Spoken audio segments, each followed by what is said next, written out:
जब समय खराब होता है तो सबसे पहले क्या होता है, लोग आपके बारे में बातें करने लगते हैं। जो कल तक आपके साथ थे वो आज आपकी पीठ पीछे हंसने लगते हैं। जो कभी आपकी तारीफ करते थे वो अब आपकी कमियां गिनाने लगते हैं। और सबसे बड़ा दर्द यह होता है कि आप जानते हैं कि वो गलत हैं, आप जानते हैं कि सच्चाई क्या है, फिर भी आप कुछ नहीं कर पाते। यही वो पल होता है जब इंसान टूटता है। यही वो पल होता है जब इंसान गलत फैसले लेता है। लेकिन श्री कृष्ण कहते हैं कि यही वो पल है जब आपको सबसे ज्यादा शांत रहना है। जब परिस्थितियां विपरीत हों, जब लोग आपको कमजोर समझ रहे हों, तब अगर आप हर बात का जवाब देने दौड़ते हैं तो आप अपनी ऊर्जा उन लोगों पर खर्च कर रहे हैं जो आपकी उन्नति नहीं चाहते। और जो ऊर्जा आप बचाते हैं, जो समय आप बचाते हैं, वही आपकी असली पूंजी है। समय खराब होने पर आपका काम है चुप रहकर खुद को तैयार करना, न कि दूसरों को जवाब देने में अपनी शक्ति नष्ट करना। भगवद गीता के दूसरे अध्याय में श्री कृष्ण अर्जुन से कहते हैं, दुहकेश्वन उद्विग्न मनाहा सुखेशु विगत स्पृह वीतराग भय क्रोध स्थित धीर मुनिरुच्यते। अर्थात जो दुख में घबराता नहीं, सुख में लालच नहीं करता, जिसके मन में राग भय और क्रोध नहीं है, वही स्थिर बुद्धि मुनि कहलाता है। ये श्लोक सिर्फ साधुओं के लिए नहीं है, ये उस हर इंसान के लिए है जो जीवन के कठिन दौर में अपनी गरिमा बनाए रखना चाहता है। जब समय खराब हो, दुख में ना घबराओ।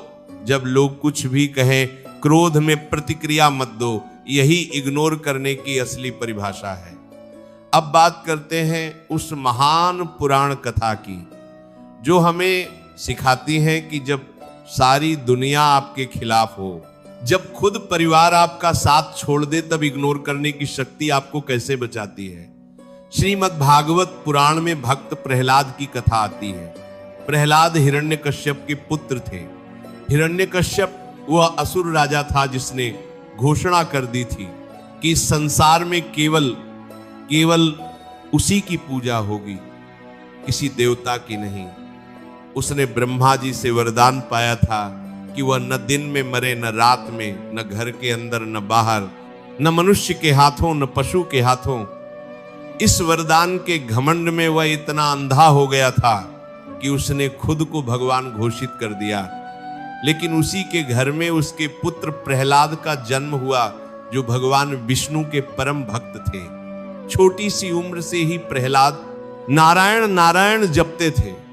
जब हिरण्यकश्यप को पता चला कि उसका अपना बेटा उसके सबसे बड़े दुश्मन की भक्ति करता है, तो उसने प्रहलाद को समझाने की कोशिश की। लेकिन प्रहलाद ने विनम्रता से कहा, पिताजी, भगवान विष्णु ही सत्य है और सत्य को मैं नहीं छोड़ सकता। अब सोचो ये कैसा दौर था प्रहलाद के लिए। उनका अपना पिता उनका दुश्मन बन गया, उन्हें पहाड़ से फेंका गया, हाथियों के पैरों तले कुचलने की कोशिश हुई, जहर दिया गया, आग में जलाने की कोशिश हुई। हर बार भगवान ने उनकी रक्षा की। लेकिन सबसे महत्वपूर्ण बात यह है कि इन सारे कष्टों में प्रहलाद ने एक बार भी घबराहट नहीं दिखाई। उन्होंने एक बार भी अपने पिता को कोसा नहीं, एक बार भी अपने शत्रुओं से बदला लेने की बात नहीं की। यही तो इग्नोर करना है। प्रहलाद जानते थे कि उनके पिता गलत हैं, वो जानते थे कि उनके साथ अन्याय हो रहा है, लेकिन उन्होंने अपना ध्यान उस अन्याय पर नहीं लगाया। उन्होंने अपना ध्यान भगवान पर, अपनी भक्ति पर, अपने सत्य पर लगाए रखा। और अंत में भगवान नृसिंह के रूप में प्रकट हुए और सारा न्याय अपने आप हो गया। प्रहलाद को कुछ नहीं करना पड़ा, उन्होंने बस अपना रास्ता नहीं छोड़ा। यही संदेश है इस कथा का। जब समय खराब हो, जब लोग आपको तोड़ने की कोशिश करें, तब उनकी हर बात को इग्नोर करो और अपने काम में, अपने धर्म में, अपने उद्देश्य में लगे रहो। भगवान उस इंसान का साथ देते हैं जो विपरीत परिस्थितियों में भी अपना विश्वास नहीं खोता। अब इस बात को आज के जीवन से जोड़ते हैं। आप में से कितने लोग ऐसे हैं जो आज किसी कठिन दौर से गुजर रहे हैं? कोई रिश्ते में धोखा खाया हुआ है, कोई नौकरी में परेशान है, कोई घर में अपने ही लोगों की बातें सुन सुनकर थक गया है।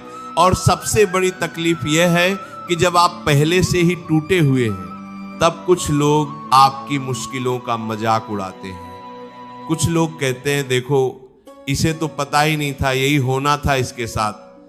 ऐसे शब्द सुनकर मन करता है कि जोर से चिल्लाएं, कुछ ऐसा बोले जो उन्हें चुप करा दे। लेकिन रुको, एक पल के लिए सोचो, अगर आप उन्हें जवाब देते हो तो क्या होगा? वो भी जवाब देंगे, फिर आप देंगे, फिर वो। और इस झगड़े में आपकी ऊर्जा, आपका समय, आपका मानसिक चैन सब खर्च हो जाएगा। और वो जो आपको तकलीफ देना चाहते थे, उनका उद्देश्य पूरा हो जाएगा। इसीलिए इग्नोर करना कमजोरी नहीं है, यह सबसे बड़ी ताकत है। श्री कृष्ण ने खुद इस कला को जिया है। जब शिशुपाल ने राजसूय यज्ञ में भरी सभा के सामने श्री कृष्ण को 100 से भी ज्यादा बार गाली दी, अपमान किया, तब श्री कृष्ण मुस्कुराते रहे। उन्होंने एक भी बार प्रतिक्रिया नहीं दी। पूरी सभा देख रही थी, सभी सोच रहे थे भगवान क्यों चुप है। लेकिन भगवान जानते थे कि हर बात का जवाब देना जरूरी नहीं होता। जब समय आएगा सब ठीक होगा। और जब शिशुपाल ने 100वीं गाली दी, तब भगवान का सुदर्शन चक्र चला और न्याय हो गया। भगवान ने प्रतीक्षा की, इग्नोर किया और सही समय पर सही निर्णय लिया। यह है असली इग्नोर करने की कला। यह सिर्फ चुप रहना नहीं है, ये जानना है कि कौन सी बात आपको प्रभावित करने की क्षमता रखती है और कौन सी नहीं। जब कोई आपको कमजोर कहता है तो आप जानते हैं अपनी असली ताकत। जब कोई कहता है कि आप कुछ नहीं कर सकते, तो आप जानते हैं अपना लक्ष्य। तो उनकी बात आपको क्यों हिला सकती है? सिर्फ इसलिए कि आप उन्हें बहुत ज्यादा महत्व दे रहे हैं। भगवान श्री कृष्ण भगवद गीता के 6ठे अध्याय में कहते हैं, उद्धरेदात्मनात्मानं मनात्मानं वसादयेतु आत्मैव ह्यात्मनो बंधुरात्मैव रिपुरात्मनः। अर्थात अपना उद्धार खुद करो, अपने आप को नीचे मत गिराओ। आप ही अपने सबसे बड़े मित्र हो और आप ही अपने सबसे बड़े शत्रु भी। जब आप हर बात पर प्रतिक्रिया देते हो, जब आप हर अपमान का बदला लेने की सोचते हो, जब आप दूसरों की नकारात्मक बातों को अपने दिल में बसा लेते हो, तब आप खुद अपने शत्रु बन जाते हो। और जब आप इग्नोर करते हो, जब आप अपनी शांति बनाए रखते हो, जब आप अपने काम में लगे रहते हो, तब आप खुद अपने सबसे अच्छे मित्र होते हो। एक और सत्य बात सुनो, जो लोग आपको सबसे ज्यादा तकलीफ देते हैं, वो असल में आपको तैयार कर रहे होते हैं। जब कोई आपको बार बार कमजोर कहता है, तो आप अंदर से और मजबूत होते जाते हैं, बशर्ते आप टूटे नहीं। जब कोई आपको बार बार गिराने की कोशिश करता है, तो आपके उठने की ताकत बढ़ती जाती है। दुनिया की सबसे तेज धार वाली तलवार भी उसी लोहे से बनती है जिसे सबसे ज्यादा आग में तपाया जाता है, सबसे ज्यादा हथौड़ों से पीटा जाता है। आपके जीवन के कठिन दौर भी आपको वही कर रहे हैं। तो जब कोई आपको इग्नोर करने की जरूरत हो, क्या करें? पहली बात, उस बात को अपने मन में जगह मत दो। जो बात आपके दिमाग में बार बार घूमती है, वो बड़ी होती जाती है। किसी ने कुछ बुरा कहा, सुना, समझा और छोड़ दिया। दूसरी बात, अपना ध्यान अपने लक्ष्य पर लगाओ। जितना वक्त आप दूसरों की बातें सोचने में लगाते हो, उतने वक्त में आप खुद को एक कदम आगे ले जा सकते हो। तीसरी बात, भगवान पर भरोसा रखो। जो अन्याय आपके साथ हो रहा है, उसका हिसाब भगवान रखते हैं।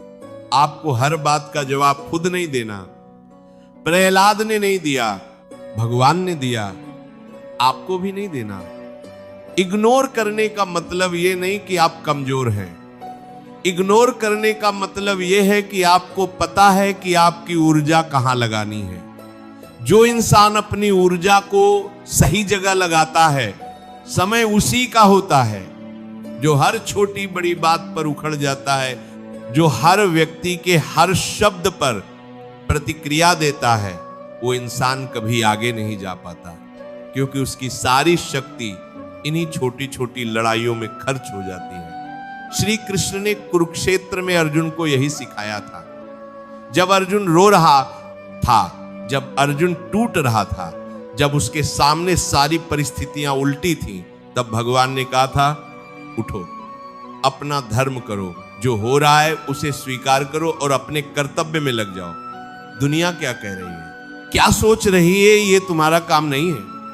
तुम्हारा काम है अपना कर्म करना। आज आपसे भी यही कहना है। जो लोग आपको नीचा दिखा रहे हैं, जो परिस्थितियां आपको तोड़ने की कोशिश कर रही हैं, उन्हें इग्नोर करो। अपने अंदर की आवाज सुनो, वो आवाज जो कहती है मुझ में ताकत है, मैं आगे बढ़ सकता हूं, मेरा भगवान मेरे साथ है। यही आवाज सच्ची है, बाकी सब शोर है। और याद रखो, जो लोग आज आपकी परवाह नहीं करते, जो आज आपको कमजोर समझते हैं, वही लोग एक दिन आपकी सफलता की बात करेंगे। ये दुनिया का नियम है। जो आज रो रहा है वो कल मुस्कुराएगा, जो आज चुप है वो कल जोर से बोलेगा। अपनी सफलता से, अपने कर्म से, अपने जीवन से बस इग्नोर करना सीखो। ज्यादा बताने की जरूरत नहीं। जो आपकी कद्र करता है उसे बताने की जरूरत ही नहीं, और जो नहीं करता उसे बताने का कोई फायदा नहीं। इसीलिए चुप रहो, काम करते रहो, भगवान पर भरोसा रखो, आपका समय जरूर आएगा। प्यारे भक्तों, अगर इस वीडियो ने आपके दिल को थोड़ी भी शांति दी हो, अगर इन बातों ने आपको कुछ भी सोचने पर मजबूर किया हो, तो अभी कमेंट में लिखो राधे राधे। बस ये 2 शब्द लिखो और देखो कैसे आपका मन हल्का हो जाता है। ये शब्द सिर्फ शब्द नहीं है, ये भगवान श्री कृष्ण और राधा रानी को आपकी पुकार है। और अगर आप चाहते हो कि ऐसी प्रेरणादायक बातें आपको रोज मिलती रहें, तो इस चैनल को अभी सब्सक्राइब करो और घंटी दबाओ, ताकि कोई भी वीडियो आपसे छूटे नहीं। यहाँ हर दिन श्री कृष्ण की शिक्षाएं, भगवद गीता के संदेश और जीवन की सच्चाइयां आपके लिए लाई जाती हैं। जीवन में चाहे कितनी भी तकलीफें आए, भगवान श्री कृष्ण हमेशा आपके साथ हैं। बस अपना विश्वास मत छोड़ना। राधे राधे, जय श्री कृष्णा।